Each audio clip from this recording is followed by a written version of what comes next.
can now move on to the three remaining Diyukim raised earlier. Firstly, the statement that Moshe conveyed the command Pam Achat, to which we asked for evidence that it was just once, not twice or three times.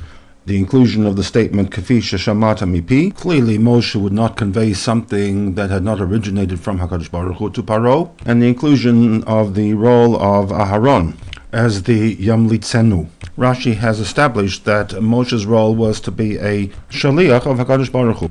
This meant that his role was one of an intermediary and transmitter of information between HaKadosh Baruch Hu and Paro. As such, he was bound to convey the information exactly as he heard it from the metaphorical mouth of HaKadosh Baruch Hu. Consequently, it could be argued that the inclusion of the statement Kafi Sheshamata Mipi emphasizes the role of Moshe as the intermediary Shaliach and not one of an interpreter of God's words to Paro. This role was left to Aharon. This also becomes the basis for the Pam Achat statement of Rashi. It is fair to assume that when HaKadosh Baruch Hu communicated with Moshe, Moshe was bright enough to understand that communication Pam Achat. And consequently, if Moshe was doing things Kafi Sheshamata Mipi, just as he received the information Pam Achat, he would also transmit that information Pam Achat.